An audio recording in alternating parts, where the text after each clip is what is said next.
Hello, everyone, and welcome back to another episode of 1000 Gurus. Please welcome my guest, Shasia. I don't know. Cool. Shasia, thanks for being here. I really appreciate it. I've been looking forward to this for a while now. And for those of you who don't know, Shasia and I dance. Well, I'll go into how we know each other, but Shasia also helps edit and schedule the posts for this podcast. So anything you've seen on our social medias, like the short form, she has seen it as well and has she has touched it as well and scheduled it. So yeah, she is a big part of our production. So I appreciate her for that. So I'll go into how I know her. So we met on Koreos back in 2021. Yeah. Right, 2021. Yeah, because I know like 2020 is when it hit, and then we started Lemon Era. Then like next hit. January, yeah, it hit, and then you were on the team since then. So 2021, right? Right. And then we've been dancing together since then, and other dance projects, and we've been co-elship on the team for the last few years.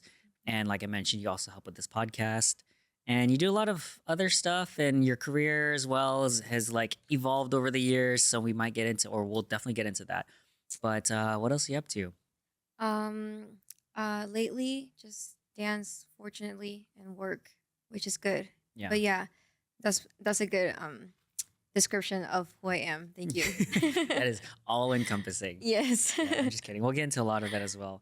And also your birthday's coming up, right? Yeah. You just filmed a birthday cover. I think by the time this episode comes out, your birthday cover will have come out, right? Yeah. So that'll be exciting. Maybe Yeah. we will link to it. And actually, we will link to it in the description so they can check it out because it's pretty cool. I think I've been a part of one of your birthday covers. Yeah. Well, this is my second one. Oh, okay. Never mind. So 1 out of 2. Yeah. But that was a lot of fun. That was the first time dancing with one of your old team project teams, whatever. Mhm. But it was a lot of fun. We were at the pier, right? Right. Yeah. I remember that because I just took a lot of fun screenshots of like What? our weird. You remember? I I don't posted. It's like our weirdest Oh yeah, facials, I remember. and then some parts where I like covered you up or like you have weird Yes. facial. Yeah. Actually, you know what? I'm gonna link that. I'm gonna post that in one of the intro posts. Nice. Yeah. Anything else you're up to? No, yeah, that was fun. We filmed this morning, and it was also around the beach area at Venice. Luckily, I got to have like all my favorite people, my favorite girls. It was all girls Nice. in the cover, so it was really, really fun. Really fun experience, and it was really chill and fast. Mm. That's great. How many people? It was 6 dancers and then me. Okay, Yeah. so you're the 7th. Who Mhm. filmed it? Jordan. Oh, okay, Yeah. cool, nice. It was literally just all the OGs. It was really fun. And then Austin came to support with Samyak, his boyfriend. So it was really nice. It was just, yeah. Oh yeah, people who Friends. listen to this will know who Austin is. All right. Cool. Anything else before we jump into main topics? Thank you for having me. Yeah. Thank you for being here. I appreciate it. I always like to have my closest friends on here because it's cool to not only catch up. I mean, we see each other, but not only that, but to have a conversation recorded for forever until the end of Aw. time. So like, it's nice to cement this moment. Okay, so we'll go into the first topic as usual, which is origin story, main influences. So Shasia, like, where did you grow up and what were your main influences? I guess you can break that apart if you want. Okay.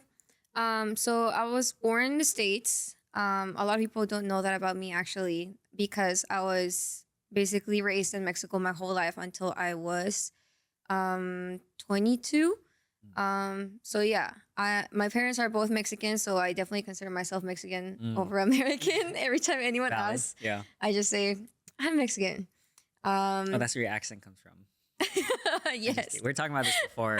Cameron Solomon. He's like, "Well, where are you from? Like, where's your accent from?" And we had him guess, and he's like Hispanic, and she's like, "Oh, yeah." Wait, I didn't hear enough words though. Well, but it's interesting because I don't think anyone ever tries to guess my accent, so that's why I was curious. I was like, oh, I want to know. Yeah. But yeah, I've been living here for the past 4 years now, which is crazy. But yeah, I went to school in Mexico. I went to I went to school for industrial design, and what's the second part of the question? Just main influences. Main So, influences. what do you think shaped you to who you are today? So I don't think I've ever had like a specific person or someone that I looked up to. but I like to find inspiration in everyone that I meet. I feel like everyone has something that we can admire from them. So I like to see the world that way. Okay. So you got a lot from a lot of things, people, experiences, and whatnot. And there's Yeah. nothing that stands out that was like, I don't know. I don't want to lead the question, right? But people say my family, obviously. Some people like maybe they have like a spirituality that they lean towards, or maybe school experiences or where they grew up or stuff like that. But I don't know if anything comes to mind. I mean, of course, my family. I'm really close to them, so yeah. But I do have a couple of maybe mentors during school that kind of guided my pathway throughout my life, like decisions that decisions that like shifted my career or my decisions. But maybe I'll go more into it later. Yeah. So then, how did you end up moving to the States? Like, why? Right. So because I have the American nationality, like always, like when I was growing up, I always thought that this might be a possibility for me. I wasn't sure if I was gonna like it. So initially, my plan after finishing college was to move here for 6 months and see how I liked it. And then I just stayed. Yeah. So where did you live? Did you have family here? I feel like I know the answers to this. Yeah. So also as an No, audience yes, member. yes. So my whole mom's side of the family lives or has lived in California because my mom migrated to the States when she was a child. So ever since, like her whole family just lives here. So I came often to the States because of that. And yeah, I mean, I think because of that, it was a little easier to transition into that decision of moving here. Like I wasn't just by myself. And then my sister moved to the States maybe like 4 years before I did. So when I first moved here, I lived with her for like 2 years, maybe a year and a half.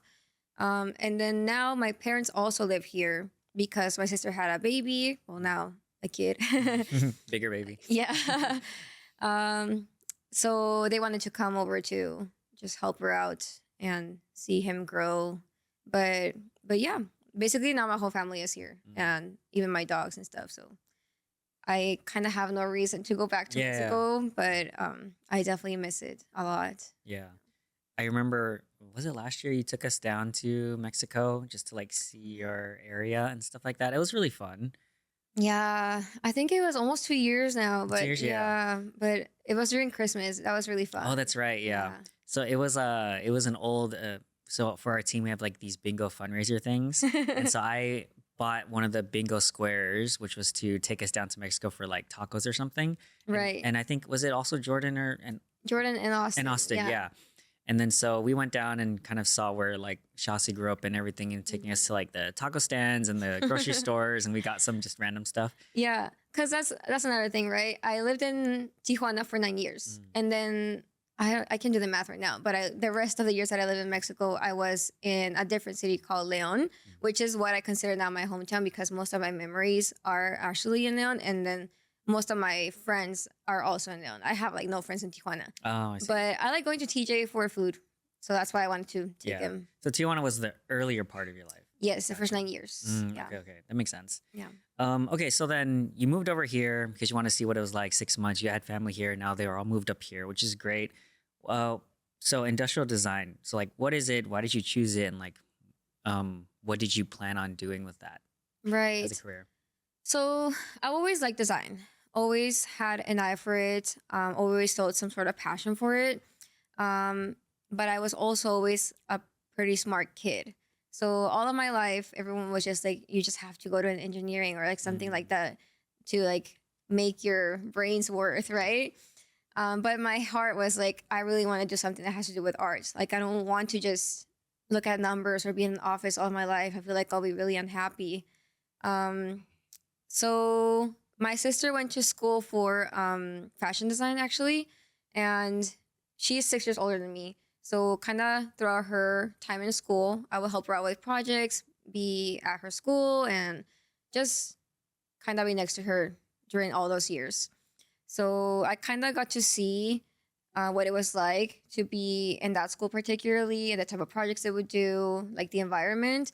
And that made me feel even stronger about wanting to do something similar, but because like again, everyone kept telling me like, but you're smart. You have to use your brain. You have options, Shasia. Yeah. Especially like I remember this one teacher that I was pretty close to in my last year of high school. Like he, I think, had really high expectations for me. And then when he asked me like what did I decide at the end, I was like, oh, I'm going for industrial design. He was like, what? No engineering? And I was like, oh. Wait, I follow my heart, I guess. Why did they feel like you'd be good at engineering? So I know you said smart, but were there any specific, I don't know, I was qualities, just good with characteristics? numbers. Oh, okay. Yeah. Is the number side of it? Yeah, and math. Mm. But you have no interest in numbers or math? I really liked math when I was in high school. Mhm. But actually, the reason why I went for industrial design is because it's kind of like a mix. Because what industrial design is basically product design, but in mass production.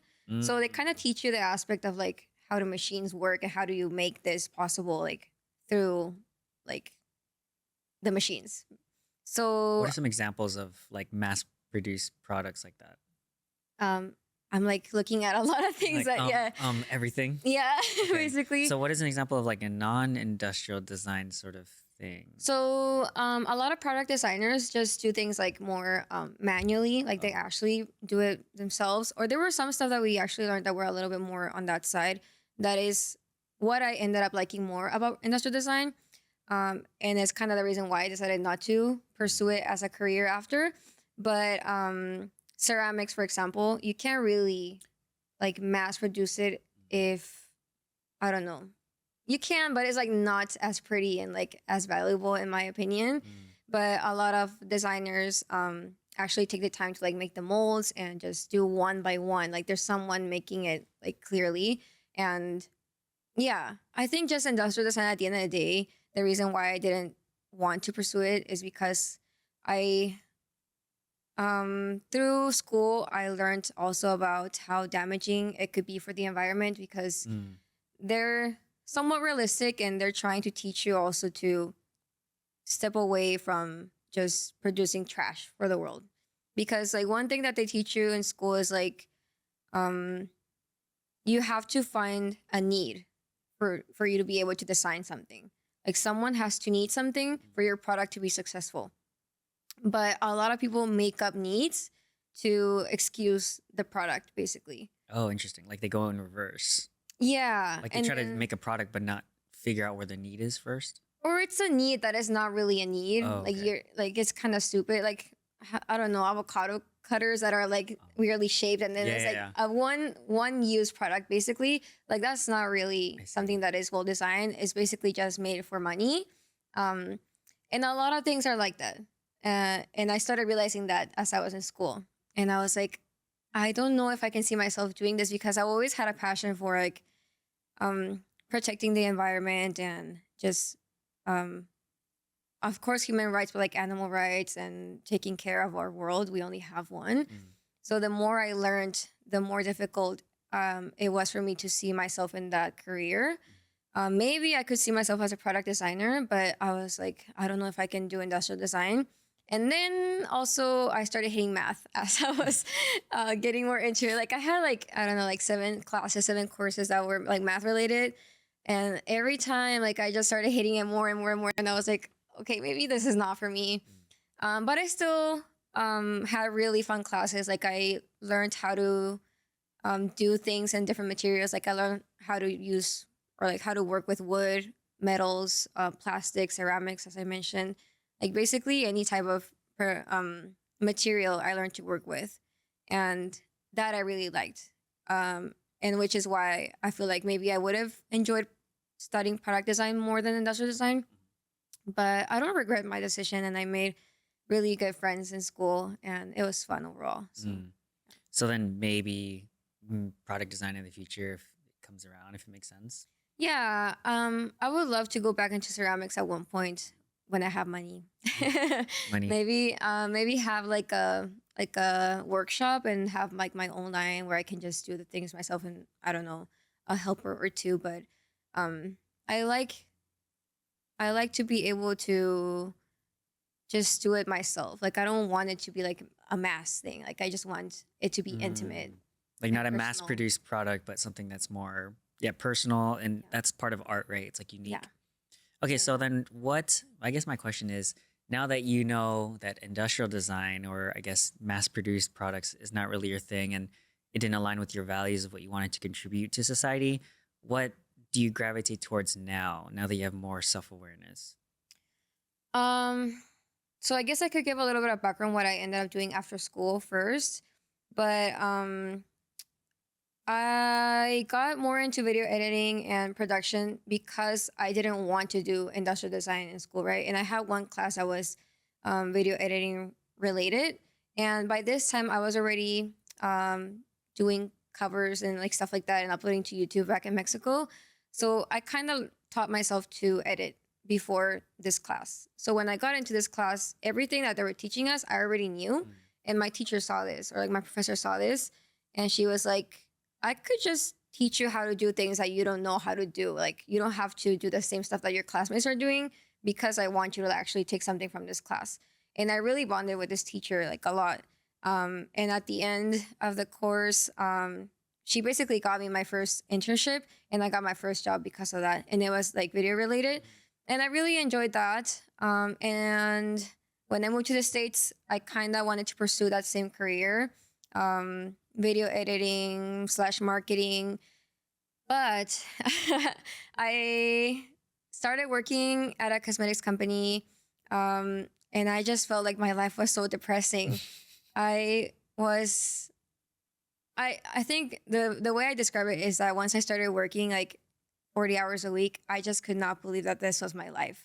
Like I was just like, there is no way I have to live this way until I am like 60 something or whatever age, so I have to retire.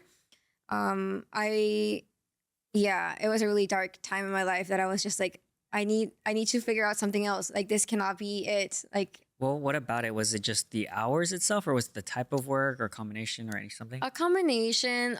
Like the environment was not great. It was kind of like a warehouse. And I think this is very common. Like a lot of people who are into video editing or like working in that environment literally are in a warehouse and are just like stuck to their laptop or computer the whole day, right?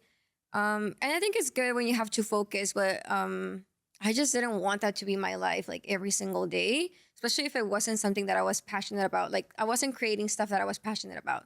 So and also I struggled with seasonal depression during that time more intensely. So just getting out of work and seeing like the day was over was really depressing. And I think during that time, I learned a valuable lesson of like trying to make every day worth it and finding something nice to do or like something that I would enjoy. If I knew that maybe work wouldn't fulfill this, then I would just like purposely find something else to do in the afternoon that would kind of fulfill it. And thankfully I had Koreos, right? And dance and everything. So that helped a lot. But I just didn't want that to be like the end goal or like to continue into that career path, I guess. So I guess luckily, luckily, right? But like at the time, it was of course a difficult time. But I got laid off, and I was unemployed for like a year and a half. And during that time, at first I was kind of excited about it, or like try to look at it in a positive light, because I was like, okay, this is my chance, right, to like change my career path. Like this is kind of like a sign, like I have to do it. And I was really excited about it for like the first 6 months, let's say. But then I feel like everyone knows getting a job these days is so hard, so hard. So I feel like by the end of these like 18 months that I was struggling with that, I was just like, I just need to find a fucking job. Like I don't care what it is anymore. But I bumped into this post that was basically looking for social workers. And this was something that I was kind of scared at first because I didn't know if they would actually consider me, because I had no experience in the work field that had to do with like, social working. But I did a lot of volunteering when I was in high school and a little bit in college. So I put that as my experience, right?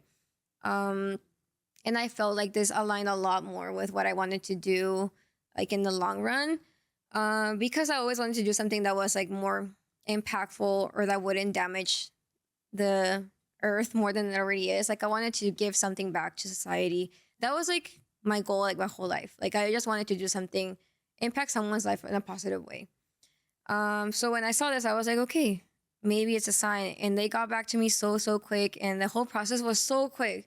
So like for the first month that I started working there, I was just like, how did I get myself into this job? Like this is kind of crazy. Yeah. And it kind of felt like a dream for like the longest time. Like now it's synced in, but yeah, for the longest time I was just like, I can't believe that like this is happening. And also my work environment is just so nice. Like my two bosses, my supervisor, my coworkers are all amazing people.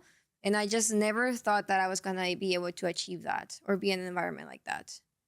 So yeah, I feel like I left some stuff out, but ask Yeah. if you So the environment for sure is something that you felt like you really enjoyed. Mhm. Is there anything about the work, particularly now that you kind of quote unquote accidentally fell into it, right? Yeah.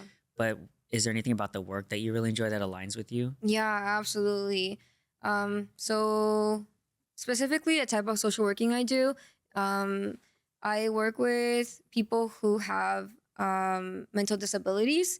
This could be either ADHD, autism, or intellectual disabilities as well. And my company particularly works on helping them live a more independent life. And all of our clients have to be 18 plus, basically adults. So they are able to make their own decisions. And usually these type of clients are struggling to make that step into becoming an adult fully, right? So we assist them into following habits or maybe understanding systems that are in society that are not as easy to understand. Let's say taxes, applying for jobs, applying for schools, these type of things that usually no one teaches you, right? But us as neurotypicals understand this as time like passes, or we can kind of teach ourselves to do it, but they can't do this, and their family usually struggles with doing it, so they seek for help outside. So that is basically what I do. And I feel like, yeah, I've always just like helping people. And obviously, as I said before, I've always been an advocate for human rights and just standing up for what is right. And I felt like because of that, this aligned a lot with what I wanted to do. And every day is hard, I would say, but at least at the end of the day, I feel fulfilled with what I do. Like I don't really care anymore about changing, I don't know, millions of people's lives, but I am just content with helping the two clients that I see that day, knowing that I was able to support them that day with whatever I did is just very fulfilling. I love it. Mm-hmm. My two follow-up questions before we shift topics is one, maybe what is, if you have anything that comes to mind, something that more neurotypical people should know or consider about maybe, I don't want to say approaching, but you know what I mean, like dealing with or being involved with neurodivergent people that you think that people they don't know or should know? Maybe that's a very big question, but I'm curious. No, yeah. I think in general, just try to give people grace. I think it's really easy for us to judge when we see people in the street, for example, or at the store. There's people who are doing things that are not normal in our eyes, maybe, and we are quick to judge and see, like, I don't know, he's acting crazy, or what is wrong with that person? Like, maybe they are not in their like five senses, or maybe they're struggling with something personally. Maybe don't put yourself in a dangerous situation, of course, too, but just give them grace. Try to put yourself in their situation too, or at least give them the benefit of the doubt. Just whoever you encounter in the street, even if maybe they're not neurodivergent and they're just on drugs or whatever. Or But just a weird friend of yours. or like just strangers. I feel like it happens more with strangers when I see, like, I'm walking with friends and they'll be like, why is that person doing that? And I'm like, maybe they're neurodivergent. Like you don't know that. Like maybe just let them be. Yeah. But in general, I think just treat people with kindness. Yeah, more compassion, empathy, Yeah. kindness. Yeah. Second thing, I guess, is we're kind of on the topic of mental health, but was there anything that you wanted to touch on in that sense? I know in your own self of, we'll get into moving to the States, but in your own maybe figuring out your work, your career, your life, but also like working with people who maybe struggle with this at times and they're neurodivergent. Any thoughts, initial thoughts on mental health? Yeah. Well, as I said earlier, I was unemployed for a year and a half, and I feel like that was one of the biggest struggles that I've had mentally. I kind of realized with that the way that our society is built with capitalism, a lot of our self worth is aligned to our work and how productive we are. So not being able to be productive during that 1 year and a half was so detrimental for my self-esteem. Like I never expected that to happen. Like I just never thought that I thought I was worthy because I worked until I like started analyzing that, right? But luckily, I guess again, I wasn't luckily in the moment, but now I see it like that. I started taking therapy thanks to it. I actually started taking therapy right after I started working, but I wanted to work on like everything that I had suffered for like the past months before I started working. And I was struggling with other things as well.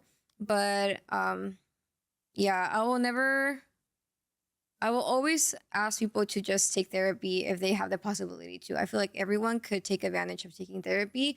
Even if you feel like you're doing amazing, we all have something to learn, always, right? We're always learning, but especially about ourselves, I think just going to therapy is so helpful. I'm actually having my last therapy session in a week, and that's kind of crazy. Like Oh, nice. seeing, yes, seeing this, like Is this like graduation or something? kind of, right? Oh. I don't know what the word is in English. Like when your process like ends. How do you know when it ends? Like, how do you define like that finishing point? Well, my therapist kind of like hinted that it was time for us to, but I had been feeling that I had nothing else to share. Or, like I felt okay for like the past weeks, and every time I was like, what am I gonna tell my therapist now? Like I already like literally the same things that we're talking about right now is what I talked about last week, right? And that happened for like 2 months. Like it just kept happening every week that I would see her, and she was one day she was just like, so it kind of seems like you know how to handle these things on your own now. Like, do you think we still need to see each other like every week? And I was like, I kind of know where this conversation is going, and I kind of Breaking up with you. Yeah, yeah. It's not you, it's me. No, I actually cried about it for like a week because it's so weird. I don't know why I'm like this, but the week before I was just thinking like, I don't want to take therapy anymore because I'm listening. I felt like I was wasting my time. I was not, but I feel like I was really busy during those days, and I just wanted to have that extra hour a week to do my own stuff. And I felt like I wasn't saying anything new, right? But then when my therapist told me that, I was like, oh fuck. Yeah, It kind of you're like, hit oh, in like, yeah. okay, it is ending. And it was kind of scary to know that I was gonna be handling on my own now. And of course, she's always gonna be there, right? Like it's not like I'm fully on my own now, and then I can never talk to her No again. contact breakup. Yeah, basically. No, I can contact.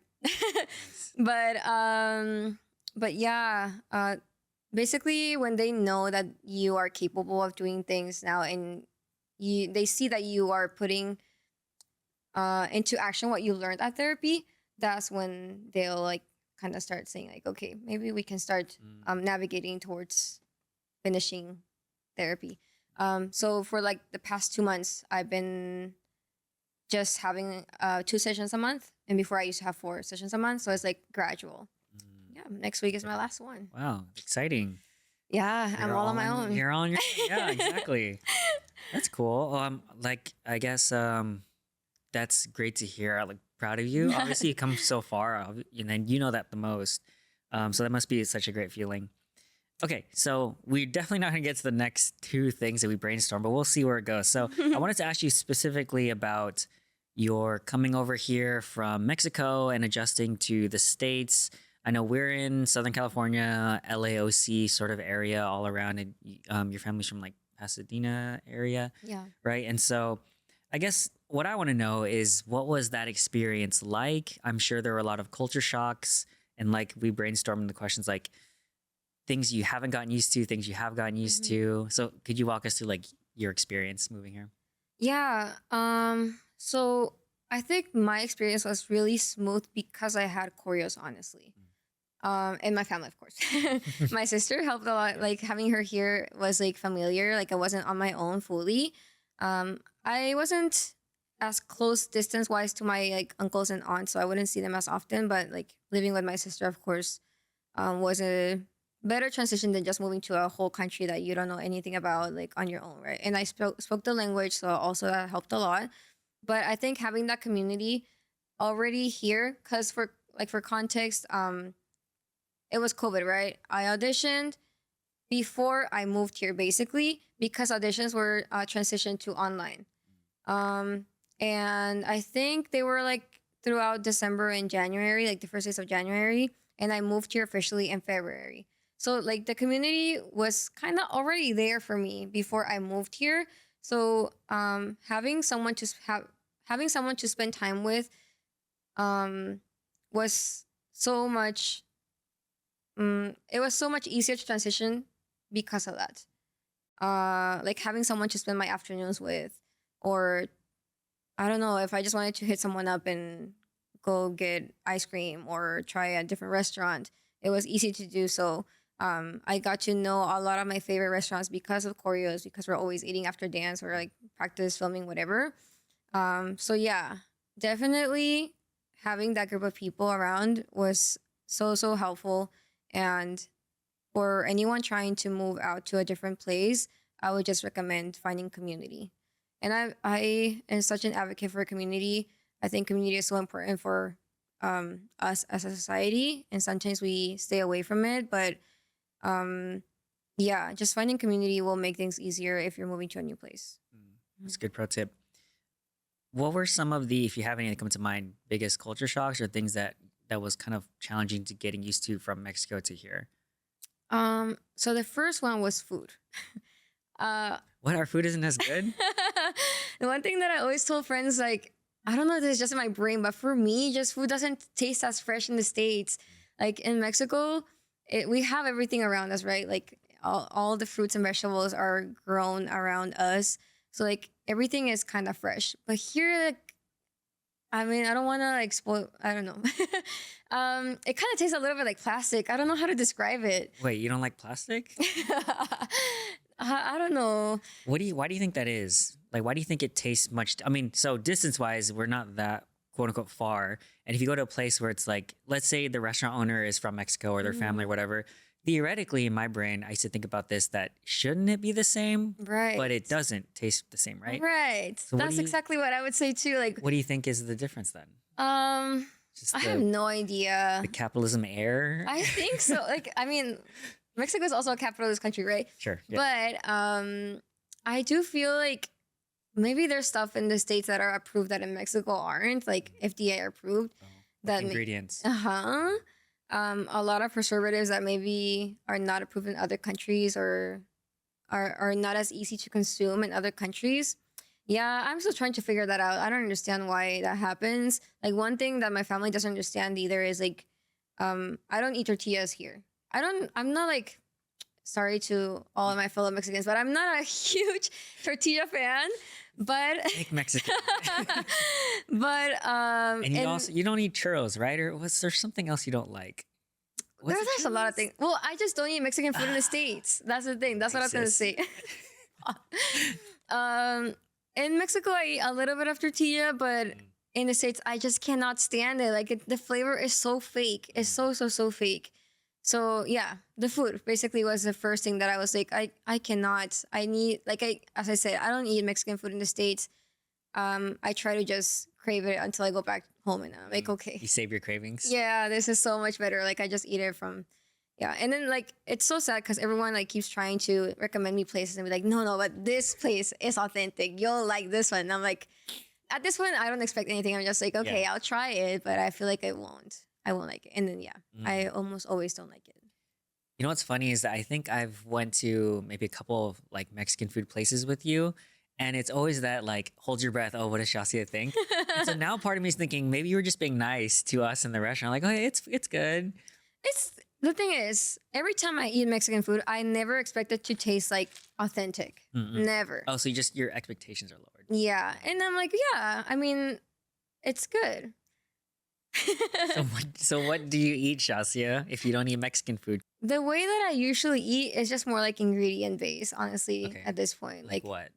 Like my go-to is like rice, broccoli, and salmon. I see. So it's Yeah. just ingredients, but not necessarily like a cuisine. Yeah. What about like restaurants? Do you have like favorite type of cuisine from restaurants? Yeah, I mean, I like a lot of Asian food. I've heard from my Asian friends that Asian food in LA area is really good. I've never been to Asia, so to me it tastes amazing. Maybe people who are from Asia feel exactly the same way that I feel about Mexican food. Yeah. But you know what? I have not tried the authentic one, so I'm happy having Asian food in LA. Yeah. So I have a theory on the whole what makes the food taste different because like we talk about this too.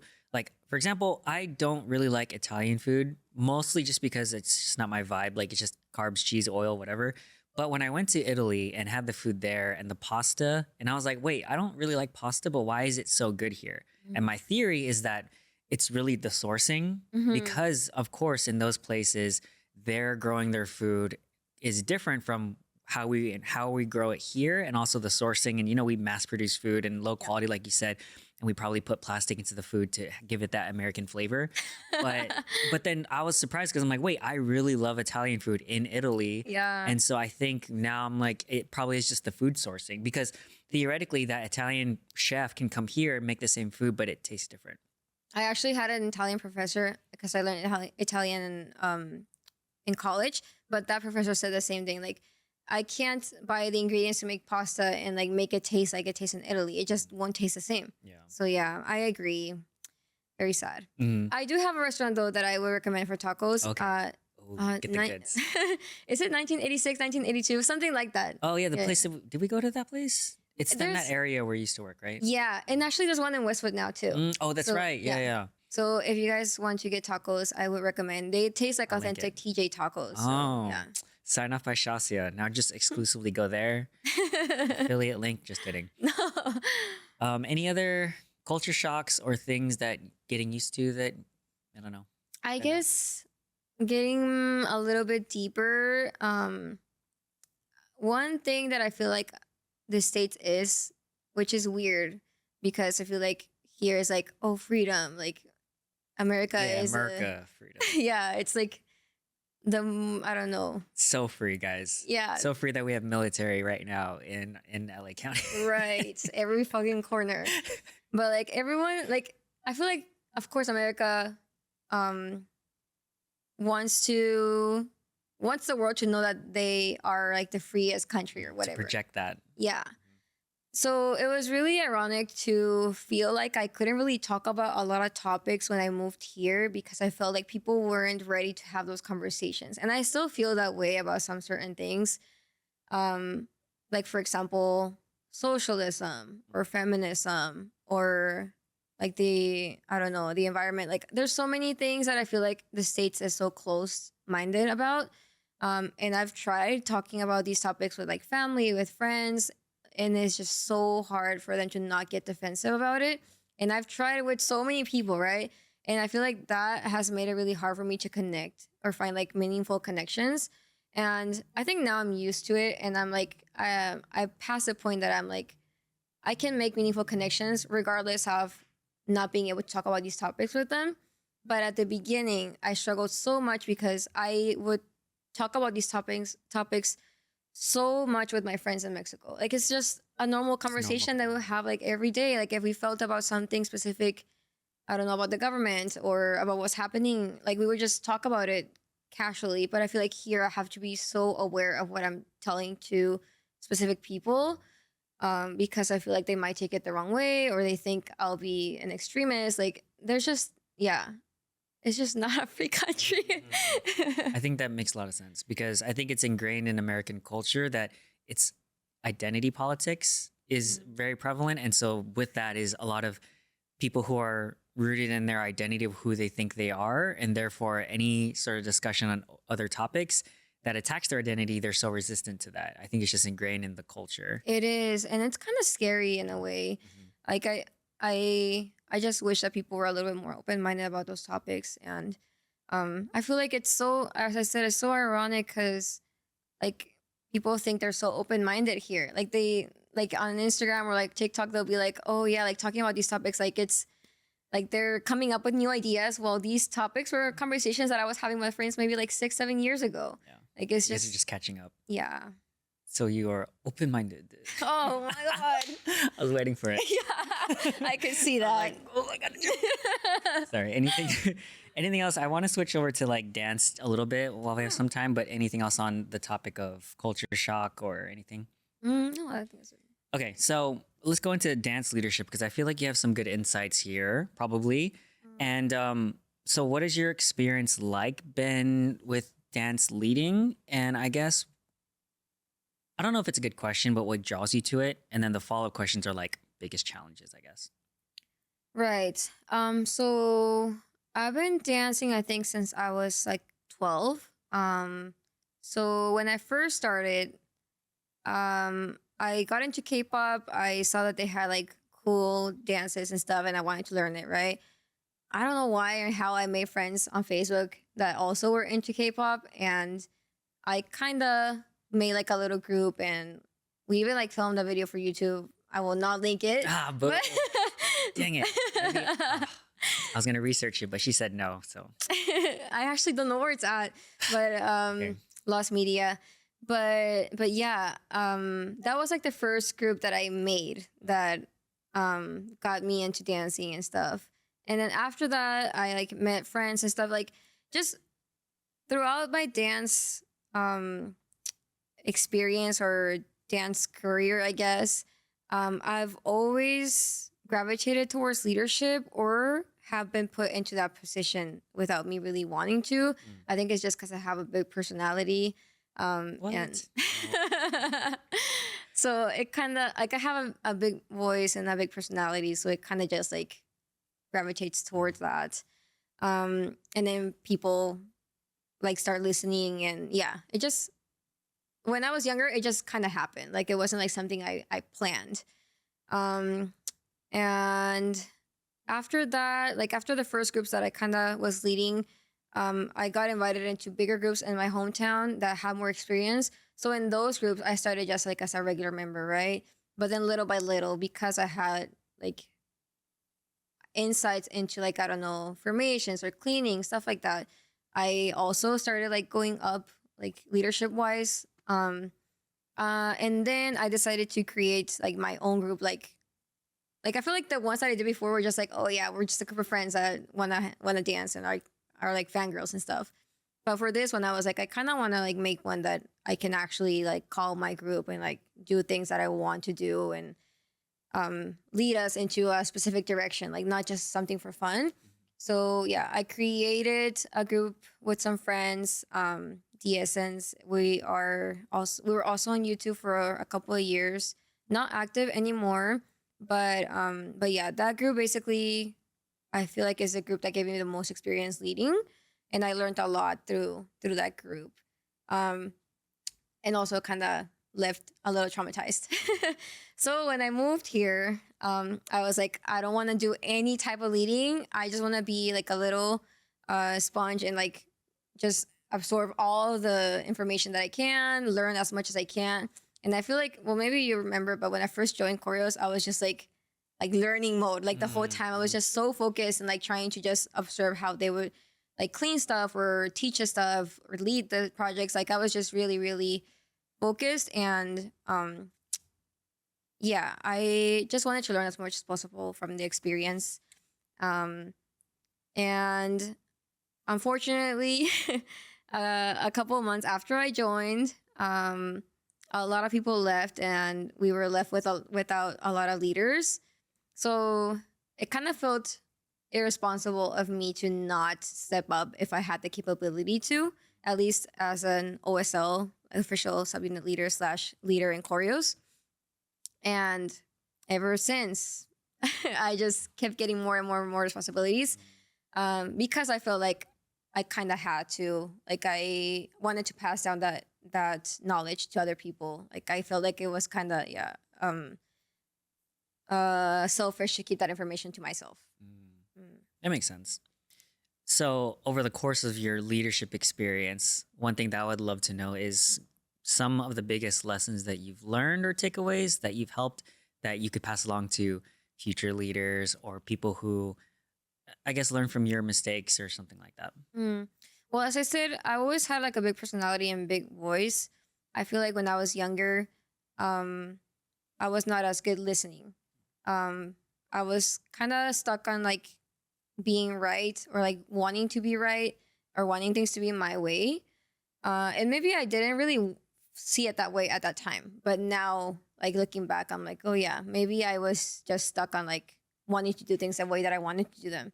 Sometimes I'm still like that, but I feel like I definitely have learned to lead with empathy or lead by like understanding other people first and then like trying to adjust to the situation because of that. Yeah, I feel like a lot of leaders I've encountered lack empathy or like are not really good at like having situational awareness. Like I think it's good to have goals and have expectations of a project, but like you also have to be realistic and see when your teammates are not in the position to fulfill your expectations. So you also have to adjust to them and see what they need from you, not just what you want from this project. If that makes sense. Yeah, that makes a lot of sense. You were OSL of the year for how many years in a row? I think two. Two? I don't know. In my head, it's been like four. So I don't know. Yeah. Shasia is, well, just a testament to someone from the outside. I don't know. Shasia is a really good leader. So practices what she preaches. I think most people who are in a cover with Shasia have a good experience because not only is she very competent at what she does, and I read through all of the retro forms, it's what she's saying, the empathy, the listening, the awareness, and like leading with that in that sort of perspective, I feel like creates a good experience for people. And that's what I also always want to achieve from a cover, right? Like all I want is for people to I think before all I wanted is for us to feel proud about it. Now all I want is for us to have a good experience from it. It's not just proud of the end result, but also enjoying the whole process. Yeah. And sometimes the end result has to like not be as good for us to be able to enjoy that process. And I know that doesn't align with everyone, but I think after years, I just think that is more important, like the experience rather than just like making a great cover. Or if I do have in mind that I want like an amazing cover, like I need to make that clear for my team members as well, like from the beginning, like not even like after we just started, but like from the before we have who is being in the cover or like the cast before, like I want them to know that these are the expectations for this cover. So if you're not mentally there, then maybe this is not the cover for you to do. But I really want to push us a little bit further for this specific project. But yeah, being transparent, I think, is also important. Yeah. I like that a lot. I don't want to add anything to that because I would have said the exact same things that she just said. I think setting expectations up front is super important. Yeah. Okay, we are at the time for rapid fire questions, but do you have anything else on leadership, dance leadership, or things that people can take away from your experience? I think just don't take things too seriously in general. Anything. In life. Yeah, in life. Yeah. I feel like there's like this one thing that is like this one sentence that is like, oh my God, life is meaningless. But then also it's like, oh my God, life is meaningless. Like it's kind of nice to know that there is no meaning and you can do whatever you want with it. Like it's not that serious. It never is that serious. And yeah, that's all I think. Perfect. Okay, ready for rapid fire? Sure. Wait. So exciting. Okay, well, the first one is billboard question. So if you could put up a sign for millions of people to see, metaphorically, what would it say? Non-commercial. Maybe a little, like because of the situation, probably no one is illegal on stolen land. I like it. What is one of the hardest challenges you faced in your life and what did you learn from it? I think definitely, as I mentioned, like the 1.5 years that I was unemployed, but I feel like I already like talked about it. Yeah. But yeah. I like it. If you could redo one thing, what would you do differently? Um. Uh.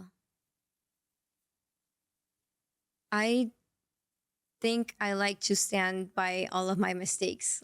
I don't. Okay. It's a thought experiment. Okay, we'll move on. What about if you could give your younger self advice? What would it be? Any age. Loosen up. Like, it's not that serious. There you go. In the last few years, what new belief, behavior, or habit has improved your life the most? I think trying to live in the moment. I'm still working on it, but I think it's important to not think too much about the future or the past. Just enjoy what you're going through right now. You're only gonna go through once. So. Enjoy what you're going through. Yeah. Negative, positive, whatever, but it's just being in the moment. Yeah. How do you define success? Feeling content with what you're doing. Yeah. Like whatever it is, like it doesn't matter if you're not doing much, like if you're just laying on your couch for one day, just watching TV, if you feel content, I think that's successful. Very, very Zen, very Buddhist answers, Shasia. I like it. If you knew you couldn't fail, what would you be doing or trying right now? Probably opening a cafe. Yeah. Like What kind of cafe? What's the vision of this cafe? I don't know. I just always romanticize the idea of having like your little shop and just being able to run it very casually, like not too capitalist, I guess. Yeah. I only said that because that's also one of my bucket list dreams.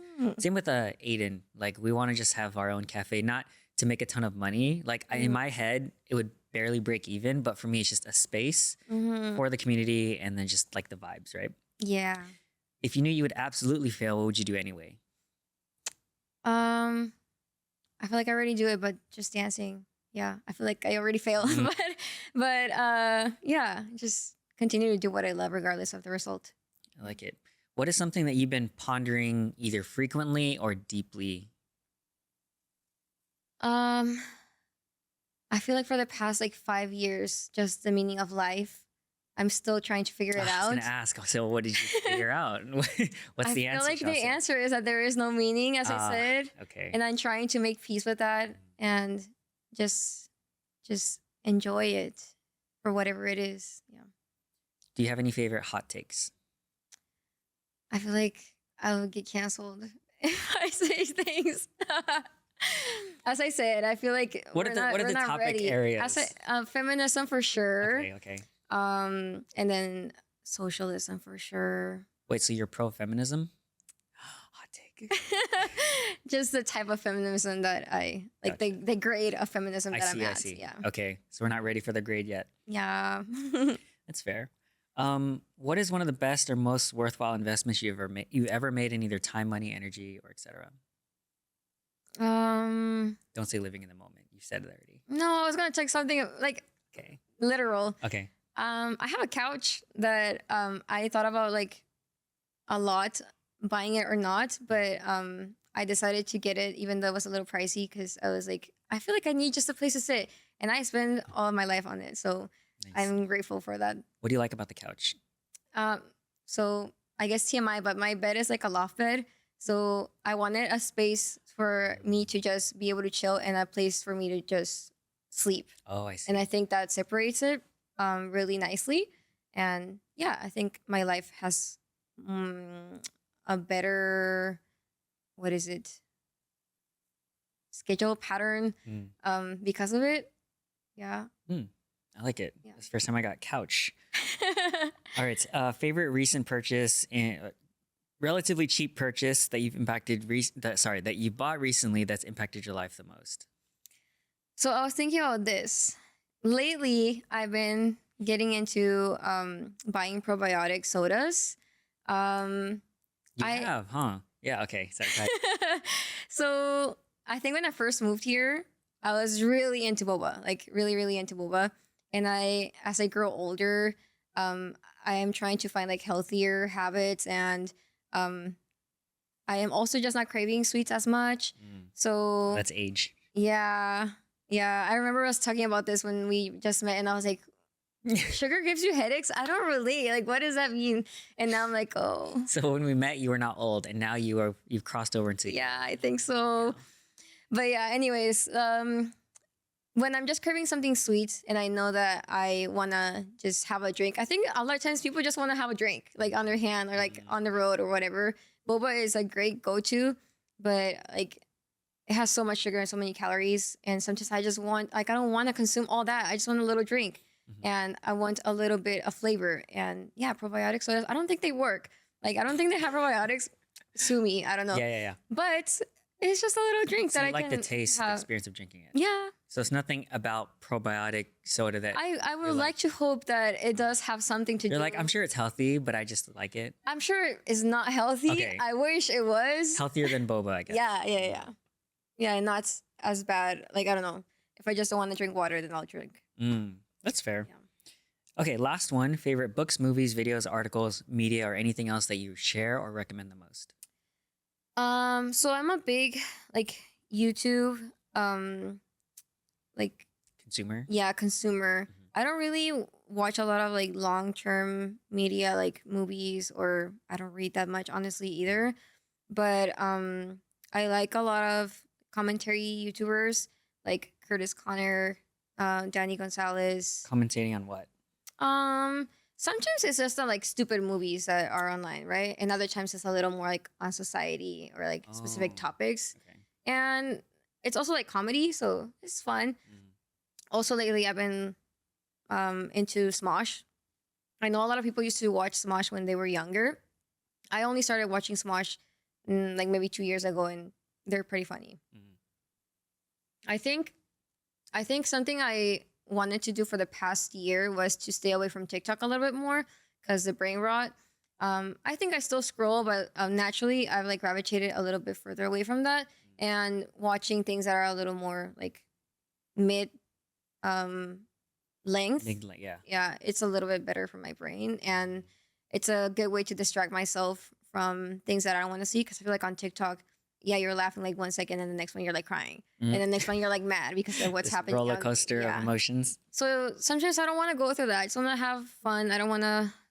I want to escape from reality, and I think Smosh helps me. I like it. Yeah.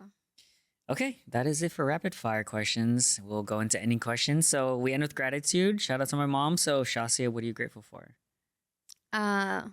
I'm grateful for life.